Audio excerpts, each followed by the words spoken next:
உங்கள்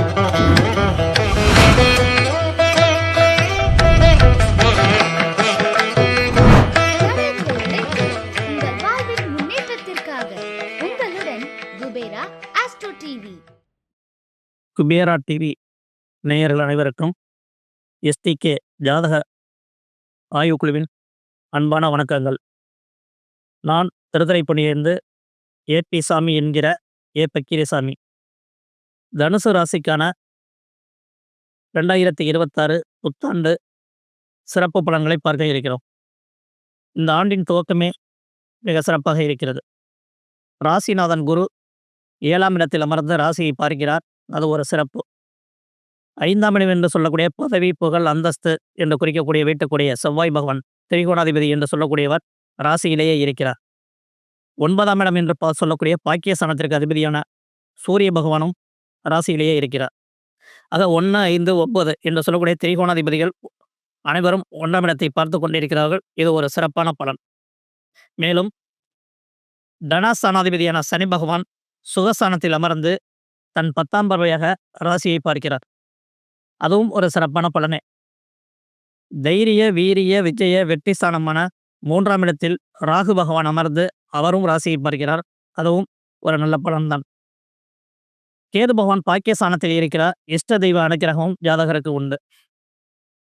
எல்லாம் சிறப்பாக இருந்தாலும் ஜாதகருக்கு 5 கிரகங்கள் சந்திரன், கேதுவை தவிர மற்ற அனைத்து கிரகங்களும் 7 கிரகங்களும் ராசியை பார்ப்பது கூட்டு கிரக தோஷம் என்று சொல்லக்கூடிய ஒரு அமைப்பு உண்டு.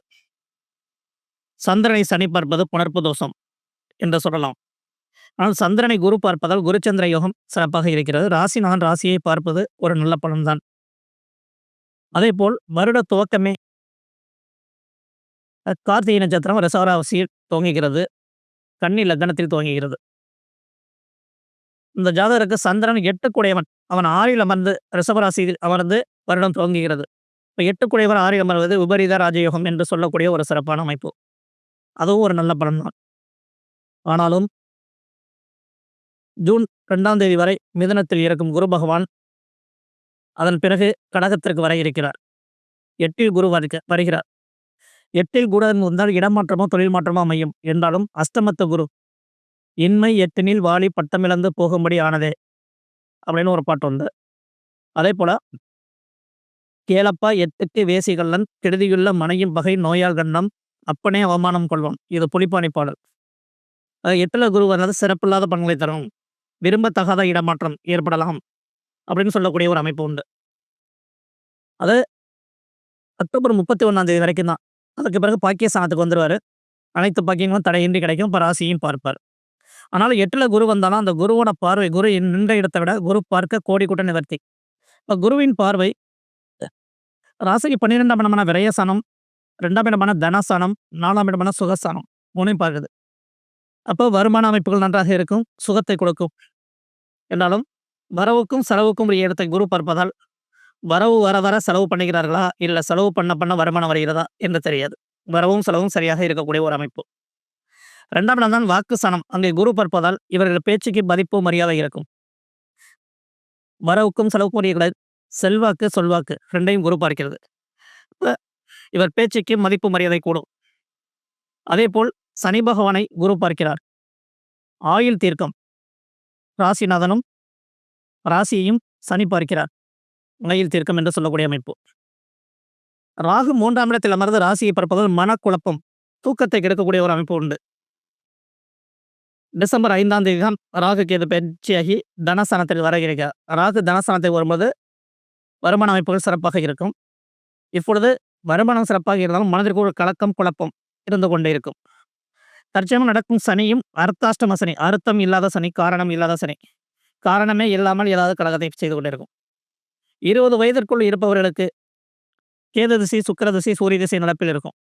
இவர்களுக்கு மேல்நிலை படிப்பில் 10வது 12வது அந்த டயத்தில் உள்ள படிப்பில் தடை தாமதங்களை கொடுக்கக்கூடிய அமைப்புகள் உண்டு. கொஞ்சம் கடின முயற்சி தேவை. குரு பார்வை இருப்பதால் தடை நீங்கி படித்து விடலாம். உடல் ஆரோக்கியத்திலும் சிறு சிறு தடைகள் கொடுக்கும் அந்த அமைப்புகள் உண்டு. 20 வயதுக்கு மேல் உள்ளவர்களுக்கு வெளியில் சென்று படிக்கக்கூடிய அமைப்புகள், வெளிநாடு செல்லக்கூடிய அமைப்புகள், வேலைக்காக வெளிநாடு செல்லக்கூடிய அமைப்புகள் உண்டு. ஏனென்றால் 9ஆம் இடத்துக்கு குருவார் காலம் ஓடி போனவனுக்கு 9ல குரு அப்படின்னு சொல்லுவாங்க.